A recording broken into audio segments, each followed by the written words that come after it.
Thank you, everybody, for coming to the Aaron Torres Podcast YouTube page. If you could do me a quick favor, see that little black subscribe button at the bottom of your screen?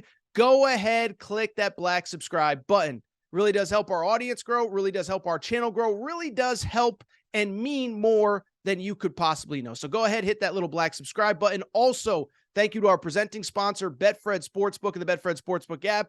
Bet 50 on any game, get $250 in free bets. Thank you again to Betfred. Thank you again to you. Now, here is the video that you came here for.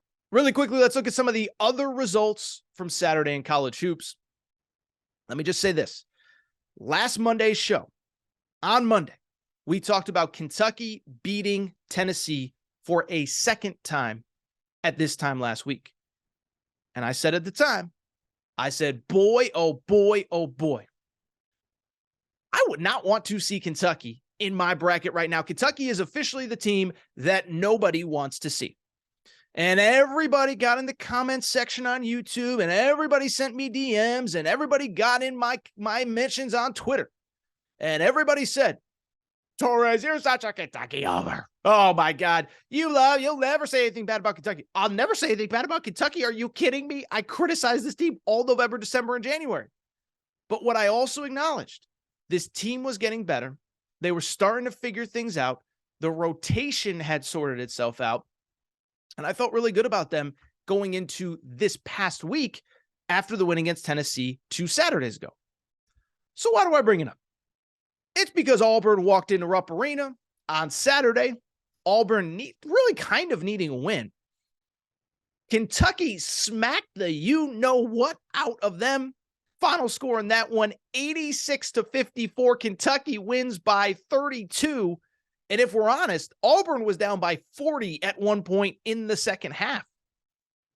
And Kentucky pulled all of its starters, and they still won by 32. So let's get into it. I'm not going to spend it. Listen, I have talked so much about Kentucky on this show. You don't need me to do another 8 minutes on, oh, this is what they do well, and this is what they don't do well, and this is their strengths, this is their weaknesses. But what I said was a couple things all along. I'm not perfect. I can criticize myself. I was critical of this team in this program. But what I also said was this team's going to figure it out. They're going to find a way. I have never once said they weren't making the NCAA tournament. And now you look at this team and think about who they've been since that South Carolina loss. South Carolina was their worst loss this season. It was in early January.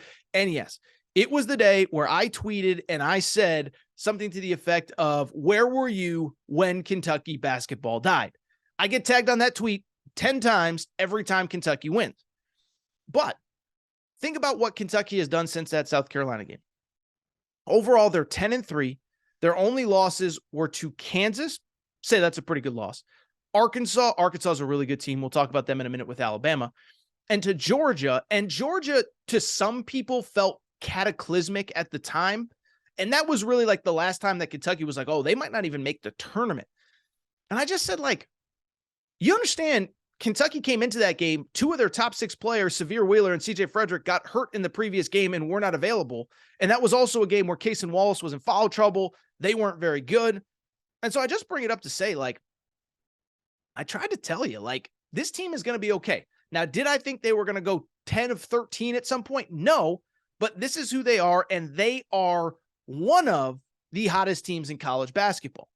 And what I would also say about this team is, let's give credit to the guy that everybody, including myself, I am guilty as charged.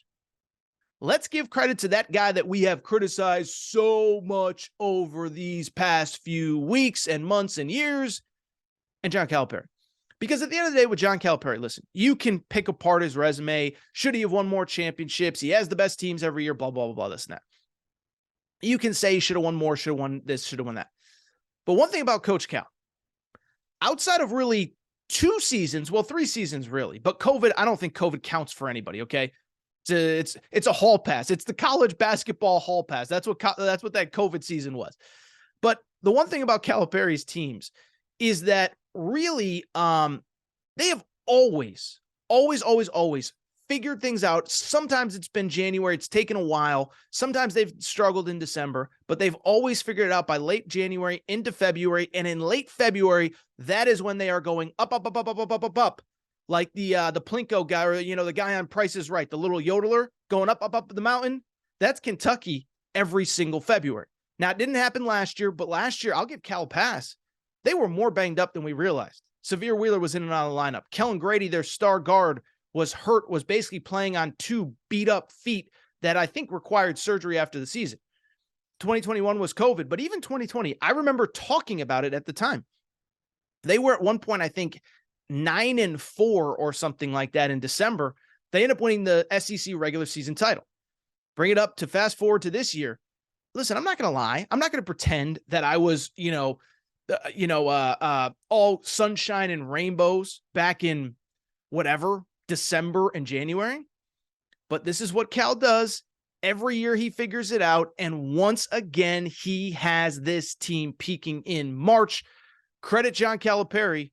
Final thought on Kentucky. 1, they are almost certainly going to end up with a first-round bye at the SEC tournament. Now, if they were to lose their final 2 games, they play Vanderbilt at home on Tuesday, and then they play at Arkansas to close the regular season. Then they would not necessarily have a bye. But this is a team.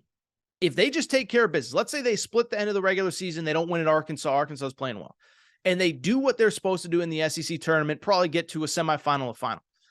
They're probably going to end up on about the 6 line, the 5 line. And I'll just ask you, is this a team that you want to see? NBA guard, probably top 15 pick at point guard, Cason Wallace. Shooting in Antonio Reeves, who has been phenomenal. 3-point shooter, scorer. Chris Livingston figuring it out. By the way, credit to Cal. Cal has always bet on talent.